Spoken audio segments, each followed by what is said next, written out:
Welcome to విద్యా ఉద్యోగ సమాచారం యూట్యూబ్ ఛానల్. ఈ ఛానల్ను మొదటిసారిగా చూస్తున్న వారు ఛానల్ను సబ్స్క్రైబ్ చేసుకొని పక్కనే ఉన్న గంట సింబల్ను నొక్కి ఆల్ నోటిఫికేషన్ బటన్ ఆన్ చేసుకోండి.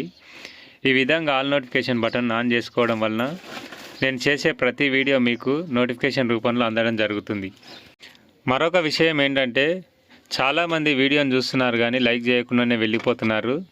దయచేసి వీడియో చూసిన ప్రతి ఒక్కరూ వీడియోను లైక్ చేయండి. ఈ విధంగా మీరు లైక్ చేయడం ద్వారా ఈ వీడియో ఎక్కువ మందికి చేరుతుంది కాబట్టి ఖచ్చితంగా లైక్ చేయండి.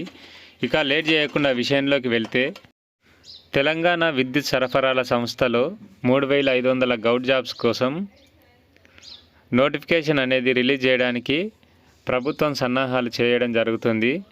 అయితే ఈ నోటిఫికేషన్ గురించి పూర్తి సమాచారం అనేది ఈ వీడియోలో తెలియజేయడం జరుగుతుంది కాబట్టి ఈ వీడియోను ఎక్కడా కూడా స్కిప్ చేయకుండా పూర్తి వీడియోను చూడండి. తెలంగాణ విద్యుత్ సరఫరాల సంస్థలు TGN-PDCL, TNS-PDCL నుండి 3500 పోస్టులు ఖాళీలుగా ఉన్నాయి. ఇందులో ముఖ్యంగా 1550 జూనియర్ లైన్మెన్ పోస్టులు ఖాళీగా ఉన్నాయి. తెలంగాణ ప్రభుత్వం ఈ ఉద్యోగాలను భర్తీ చేసేందుకు నోటిఫికేషన్ను త్వరలో విడుదల చేసి రిక్రూట్మెంట్ పూర్తి చేసేందుకు సన్నాహాలు చేయడం జరుగుతుంది.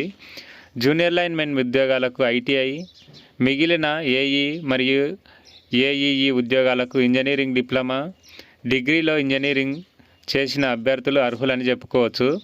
18 నుండి 46 సంవత్సరాల మధ్య వయసు కలిగిన అభ్యర్థులు దరఖాస్తు చేసుకోవాల్సి ఉంటుంది. నోటిఫికేషన్ వచ్చిన తర్వాత మరొక వీడియో ద్వారా మీకు తెలియజేయడం జరుగుతుంది. ఇక మిగతా విషయాలకు వస్తే, పోస్టుల వివరాలు, వాటి యొక్క అర్హతల గురించి పరిశీలిద్దాం. తెలంగాణ విద్యుత్ సరఫరాల సంస్థలైన TGN-PDCL, TNS-PDCL నుండి 3500 junior linemen, assistant engineer, AEE ఉద్యోగాల భర్తీ చేసేందుకు ప్రభుత్వం కార్యాచరణను సిద్ధం చేసింది. ఈ ఉద్యోగాలకు ITI, డిప్లొమా, ఇంజనీరింగ్ డిగ్రీ చేసిన అభ్యర్థులు దరఖాస్తు చేసుకోవచ్చు. ఇక ఏజ్ విషయానికి వస్తే, 18 నుండి 46 సంవత్సరాల మధ్య వయసు కలిగిన వారు విద్యుత్ శాఖ ఉద్యోగాలకు దరఖాస్తు చేసుకోవడానికి అవకాశం ఉంటుంది. SC, ST, OBC, EWS అభ్యర్థులకు మరో 5 సంవత్సరాల వయసు సడలింపు అనేది ఉండడం జరుగుతుంది.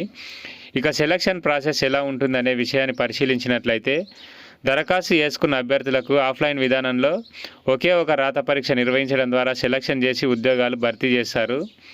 ఇక సిలబస్ విషయానికి వస్తే, కోర్ సబ్జెక్ట్ నుంచి ప్రశ్నలు వస్తాయి. అదేవిధంగా జనరల్ నాలెడ్జ్, ఇంగ్లీష్ నుండి ప్రశ్నలు అనేది రావడం జరుగుతుంది. ఇక శాలరీ విషయానికి వస్తే, ఎంపిక అయిన అభ్యర్థులకు పోస్టులను అనుసరించి 30,000 నుంచి 50,000 వరకు శాలరీస్ అనేటివి ఉండడం జరుగుతుంది. ఇవి రాష్ట్ర ప్రభుత్వ ఉద్యోగాలు అయినందున అన్ని రకాల బెనిఫిట్స్, అలవెన్సెస్ అనేటివి ఉండడం జరుగుతుంది. ఇక నోటిఫికేషన్ ఎప్పుడు విడుదల చేస్తారనే విషయాన్ని కనుక పరిశీలించినట్లయితే, తెలంగాణ రాష్ట్రంలో పదోన్నతుల కారణంగా అక్టోబర్ నెలలో విడుదల కావాల్సిన విద్యుత్ శాఖ నోటిఫికేషన్ కొంత ఆలస్యం అయిందని చెప్పవచ్చు.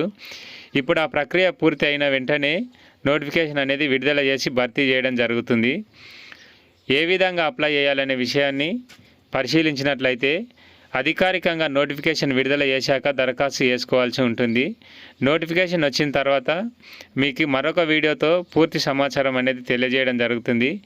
ఎవరైనా అభ్యర్థులు ఈ జూనియర్ లైన్మెన్కి కావచ్చు, AEకి కావచ్చు, AEE పోస్టులకు అప్లై చేయాలని అనుకుంటున్నారో వారు నోటిఫికేషన్ వచ్చేంత వరకు ఎదురు చూడకుండా, నోటిఫికేషన్ రాకముందే ఆ సిలబస్ అనేది తెలిసే ఉంటుంది కనుక ఇప్పటి నుంచే ప్రిపరేషన్ అనేది కొనసాగించడం మంచిదని చెప్పవచ్చు. ఈ విధంగా ప్రిపరేషన్ కొనసాగించి ఉద్యోగాన్ని పొందుకోవాలని నేను కోరుకుంటున్నాను.